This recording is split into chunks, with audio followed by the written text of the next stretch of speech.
também com pedido de sustentação oral da relatoria da conselheira Jaqueline Jacobson, da Prefeitura de Nova Bandeirantes. Com a palavra, a conselheira interina. Senhor presidente, senhores conselheiros, senhor procurador-geral de contas, trata o processo das contas anuais de gestão da Prefeitura Municipal de Nova Bandeirantes, referentes ao exercício 2014, sob a responsabilidade da senhora Solange Souza Creide Louro. A Secretaria de Controle Externo desta relatoria emitiu o relatório técnico preliminar de auditoria apontando 7 irregularidades, das quais 6 foram atribuídas à prefeita e uma ao senhor Fábio, contador.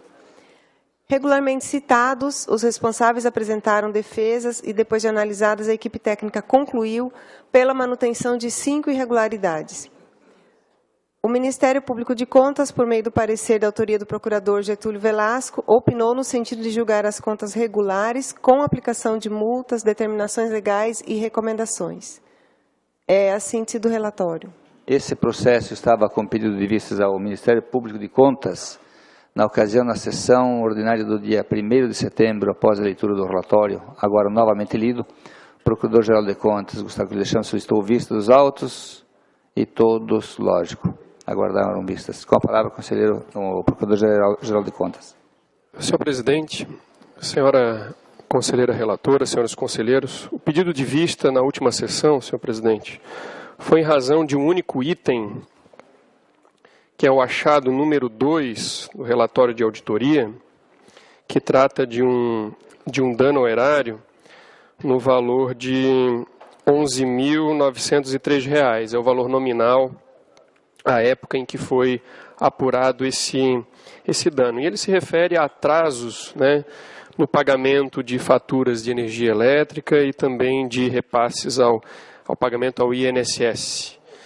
Então, desse valor de R$ 11.903, consta no processo um termo de confissão de dívida firmado pela gestora, pela prefeita, responsável pela ordenação do pagamento dessas despesas ilegítimas.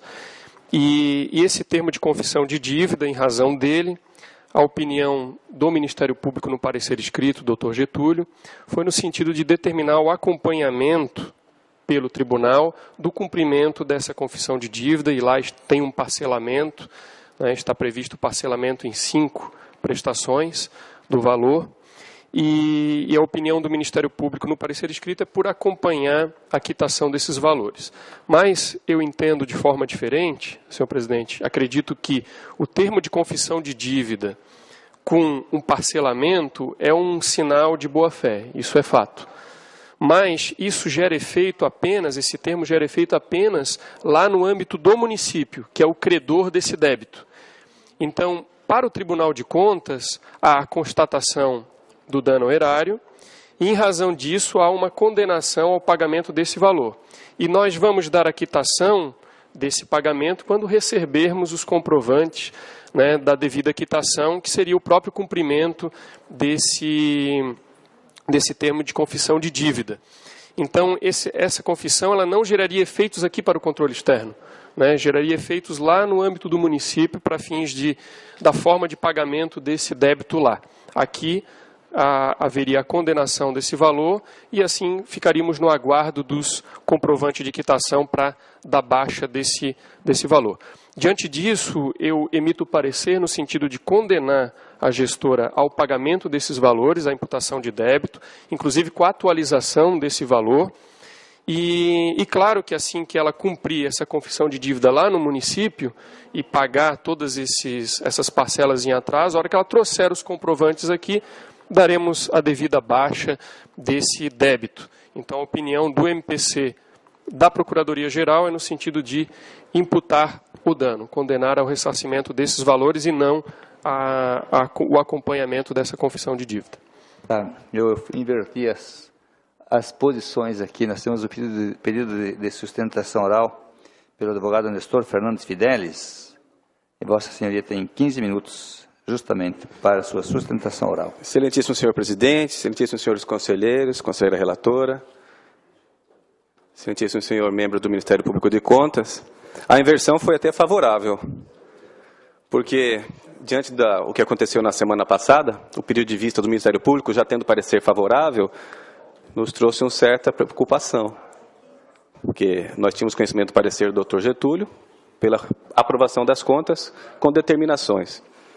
Mas, com relação a esse fato que o nobre membro do Ministério Público acaba de ressaltar, o que acontece foi que realmente houve necessidade de pagar contas em atraso, como fazemos nas nossas despesas domésticas. Privilegiou-se educação, saúde e houve pagamento de faturas de energia elétrica e contribuição previdenciária patronal com atraso. Pagou-se juros, o que é natural. Mas é natural, mas não é eficiente, à luz da responsabilidade fiscal, e nós estamos diante de contas de gestão em que se priva a eficiência. Diante disto, na boa-fé citada pelo doutor membro do Ministério Público, já se adiantou e formulou-se um termo de confissão de dívidas com pedido de parcelamento. E já houve o pagamento da primeira parcela. E após alegações finais, mesmo não sendo permitido, mas há uma exceção no artigo 64 do Regimento Interno que permite a juntada de novos documentos para a comprovação de quitação. Então nós juntamos quitação parcial da primeira parcela deste item, que se refere ao pagamento em atraso de conta de energia elétrica. Então, em momento algum, se negou que houve o pagamento em atraso, pagou-se em atraso, por um estado de necessidade. A queda de receita foi evidente, não é fato que necessita-se de provas, é público e notório. Havia previsões mensais e essas previsões não se realizaram. Por conta disso, foi pensado no essencial. Tanto é que as contas de governo foram aprovadas sem problemas algum. Houve parecer favorável. Há 2 itens restantes, há mais 4 itens, mas se referem a 2 fatos, que é a falta de concurso público para o cargo de contador e controlador interno, mas há um equívoco em relação a isso, porque já existe controladora concursada. Ela apenas é a 4ª chamada na ordem. O primeiro colocado não quis, o segundo colocado achou que a cidade era muito distante, o terceiro colocado também não quis, a 4ª colocada aceitou, e a controladora hoje é concursada. Ocorre que, por falta de outro servidor, ela é hoje a secretária de Finanças. Já estamos pedindo prazo para que ela regresse ao cargo de secretária de controladora interno, não havendo necessidade de um novo concurso, porque ela já é concursada, mesmo sendo a 4ª colocada. Mas há sim a necessidade de um concurso público para o cargo de contador. Acontece que, diante dessa situação, se fosse uma empresa, o município estaria em recuperação judicial. E os gastos com um concurso público para um cargo é o mesmo gasto de fazer um concurso para 100, para 200 cargos. Realmente, houve necessidade de se privilegiar as funções essenciais da municipalidade. Por conta disso, não se cumpriu um prazo para que eu realizasse o concurso, mas há um novo pedido excepcional para que se conceda um prazo, ainda que exíguo. O município está buscando parceiros da iniciativa pública para que possa realizar um concurso sem gastos elevados. São essas considerações, razões pelas quais pedimos novamente que sejam julgadas regulares as contas. Muito obrigado. Agradeço ao doutor Nestor pela celeridade e continua a discussão. Encerrada a discussão em votação.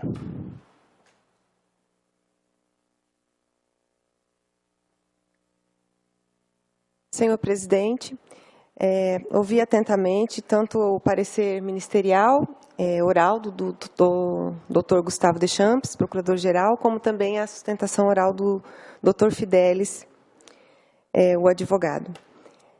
E, após o parecer vista, eu vou fazer uma alteração no voto, senhor presidente. Vou acolher o parecer ministerial, o atual dessa sessão, e vou condenar a gestora ao débito total do valor das multas e juros pagas pelo atraso no pagamento das faturas da CEMAT e do INSS. Porém, eu vou deixar de aplicar a multa, porque até pela análise que eu já tinha feito com a minha assessoria, foi um fato isolado, né, que aconteceu. Foi 1 mês do INSS que ela pagou em atraso e, se eu não me engano, 2 meses da conta de energia. E ela já adotou as providências para a restituição, que foi o parcelamento, conforme o próprio doutor Gustavo trouxe. Mas entendi as razões de que o tribunal não pode ficar fazendo esse acompanhamento do recolhimento das parcelas mensais. Então, eu condeno a glosa total e, à medida que ela for recolhendo, encaminha ao Tribunal de Contas para que seja dada a quitação. E as demais irregularidades, eu mantenho as irregularidades referentes ao não preenchimento do cargo de controlador interno por servidor efetivo, embora foi feito concurso público, mas a servidora que tomou posse, ela foi nomeada em outro cargo, né? Então, eu faço uma determinação de que a controladora interna possa retornar para o cargo de controlador interno, né, exercer a sua função. E, quanto ao cargo de contador, eu também mantenho a regularidade, tendo em vista o descumprimento de determinação com multa. Diante do exposto, acolho o parecer ministerial, voto no sentido de julgar regulares as contas anuais de gestão da Prefeitura de Nova Bandeirantes, exercício 2014, sob a responsabilidade da senhora Solange, com aplicação de multa no total de 43 UPFs, à gestora, determinações legais e recomendações, conforme a íntegra do voto.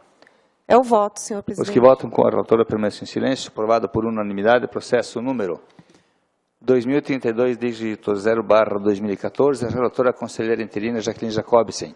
Acórdão número 3346/2015 do Tribunal Pleno ementa. Prefeitura Municipal de Nova Bandeirantes, contas anuais de gestão referentes ao exercício de 2014, regulares com recomendações e determinações legais, restituição de valores aos cofres públicos municipais, aplicação de multas publique-se. Para a relatora